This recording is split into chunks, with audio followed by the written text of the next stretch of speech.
আশা করি তোমরা সকলে খুব ভালো আছো। আমি কিন্তু খুব ভালো আছি। আমি আবার আজকে একটা নতুন টপিক নিয়ে তোমাদের সঙ্গে চলে এসেছি আলোচনা করতে। বিতর্ক মানে ডিবেট। এই ডিবেট কথাটির সঙ্গে কিন্তু আমরা সকলেই কম বেশি পরিচিত। এই বিতর্কর কিন্তু একটা মারাত্মক সাইড এফেক্ট আছে বন্ধু। বিতর্ক হলে অনেক সম্পর্ক ভেঙে যায়। তোমাদের লাইফে কারো সেরকম হয়েছে? নিশ্চয়ই হয়েছে, আমার তো হয়েছে, অনেকেরই হয়েছে। বিতর্ক হলে আমরা কি করব? আজকে আমরা ভিডিওতে দেখে নিই যে বিতর্ক হলে আমাদের কি করা উচিত এবং কি করব।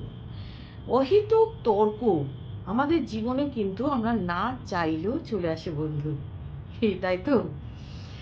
না চাইলেও তোমার জীবনে কিন্তু অহেতুক তর্ক চলে আসবে। তর্কটা যখন হবে, তুমি যার সঙ্গে তর্ক করবে, আমি প্রথমেই বলি, দেখবে সেই মানুষটার মধ্যে কতটা বিচক্ষণতা আছে। আমাদের মধ্যে বেশিরভাগ মানুষই তারা বিচক্ষণ নয়, তারা পক্ষপাত দুষ্ট, তারা বিজ্ঞান মনস্ক নয়, তারা নিজেরা যেটা ভাবে সেটাই সঠিক, তারা আত্মগরিমা, আত্মদম্ভ, ইগো এগুলোতে ভোগেন।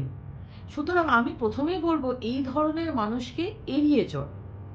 এবার ধরো কোনো একটা বিতর্ক যেটাকে তুমি এড়িয়ে যেতে পারবে না। ধরো তুমি একটা জায়গায় চাকরি করছো, সেখানে একটা মিটিং হচ্ছে এবং সেখানে সকলে মিলে তোমরা বসেছো কোনো একটা বিষয় নিয়ে আলোচনা করতে, এবং সেই বিষয় নিয়ে যখন আলোচনা করছো, বিতর্কটা যখন শুরু হলো, বিতর্ক দুটো জিনিস আছে, হয় তুমি জিতবে নয় তুমি হারবে। বন্ধুরা, যদি বিতর্কে তুমি হেরে যাও তাহলে তো তুমি ব্যর্থ, মানে তোমার যুক্তি সঠিক নয়, অন্তত তার কাছে যার সঙ্গে তোমার তর্ক বা বিতর্ক, বা যাদের সঙ্গে হচ্ছে, যাদের সঙ্গে তোমার তর্ক বা বিতর্কটা মিলছে না। আর যদি তুমি জেতো, আমি কিন্তু বলবো তাহলেও তোমরা হেরে গেছো। কেন?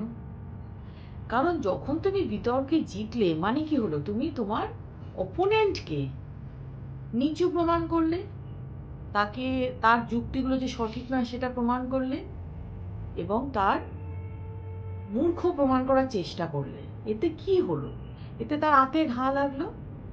সঙ্গে সে তর্কের খাতিরে হয়তো তোমার কথাটা মেনে নিল, কিন্তু তার মতামতকে কিন্তু তুমি পাল্টাতে পারলে না বন্ধু। তার যে মতামত আছে সেটা কিন্তু তার থেকেই গেল। কি তাই তো বন্ধু? সাধারণত যখন কোনো অফিস মিটিং বা কোনো জায়গায় তোমরা কাজ করছো, কোনো একটা বিশেষ ইম্পর্টেন্ট মিটিং, যখন দুটো পক্ষ একসঙ্গে বসে আছে, তাদের মধ্যে বিতর্ক সৃষ্টি হয়েছে এবং এই বিতর্ককে আমরা কোনোভাবেই এড়াতে পারবো না বন্ধু, তখন আমরা কি প্রথমে সেই কোনো একটা পক্ষে যদি তুমি থাকো বন্ধু, তাহলে প্রথমে আমি বলবো অপর পক্ষের কথাটা মন দিয়ে শোনো। বিপক্ষের কথাটা মন দিয়ে শোনাটা ভীষণ জরুরি। তাকে কখনোই আন্ডার এস্টিমেট করো না। তার কথাগুলো শোনো, বোঝার চেষ্টা করো সে সঠিক বলছে কি বলছে না। যদি সঠিক বলে তাহলে অবশ্যই সেটা সঙ্গে সঙ্গে সম্মতি জানাও। আমরা সাধারণত কি করি, প্রতিকূল পরিস্থিতিতে যদি দেখা যায় সে এমন কিছু বলছে যেটা তোমার সঙ্গে মিলছে না, আমরা প্রতিকূল পরিস্থিতিতে আমাদের একটা রিফ্লেক্স কাজ করে। কি সেই রিফ্লেক্স? আমরা আত্মসচেতন হয়ে উঠি, তাই তো? এই আত্মসচেতনতা বন্ধ করতে হবে বন্ধু। আত্মসচেতন হয়ে উঠলেও আমরা ফার্স্ট রিয়াকশনটা কিন্তু দেব না।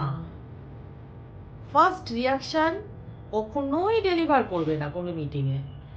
শান্ত থাকো, সাবধান থাকো। লুজ টক নেভার। কোনো লুজ টকে যাবে না, তাতে তোমার চাকরির ক্ষতি হবে, অথবা তোমার বিভিন্ন রকম সমস্যা লাইফে আসবে। সেই জন্য প্রথম প্রতিক্রিয়া থেকে বিরত থাকো। আরেকটা জিনিস, বিপক্ষের কথাটা মন দিয়ে শোনার পর তুমি কিন্তু তাকে থামাবে না, নিজের আত্মরক্ষার কোনো চেষ্টা করবে না। এবার চেষ্টা করো যে তোমার যে তর্ক, তার সঙ্গে যাদের সঙ্গে বা যার সঙ্গে তোমার তর্ক হচ্ছে, তার কথা এবং তোমার কথার মধ্যে কোথায় কোথায় মিল আছে। যদি কোথাও মিল থাকে বন্ধু, তাহলে সম্মতি দেওয়ার চেষ্টা করো। চেষ্টা করো দুজনের মধ্যে একটা সুন্দর সেতু করতে, প্রাচীর নয়।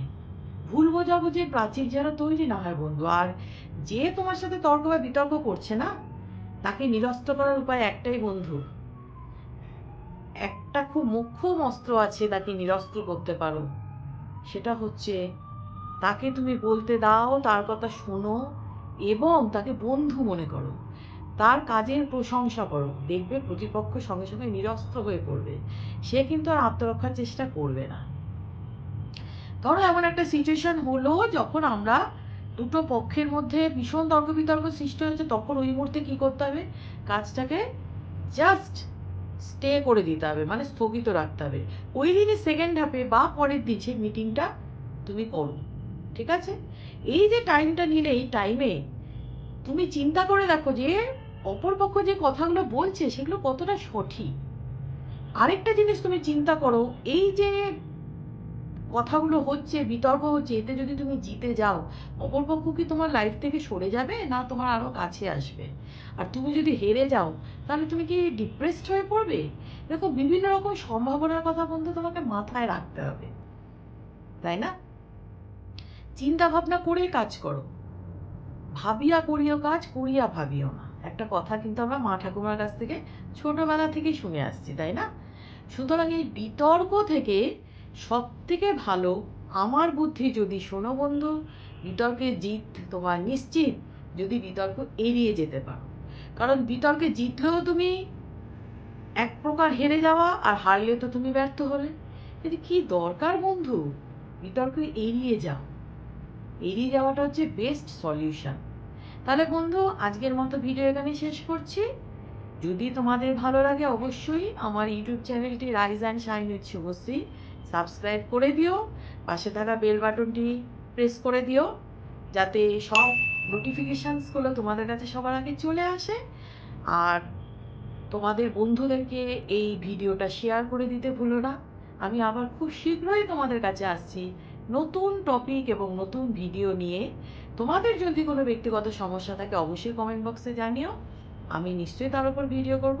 সমস্যা তোমাদের, সমাধানের দায়িত্ব আমার। ওকে, বাই।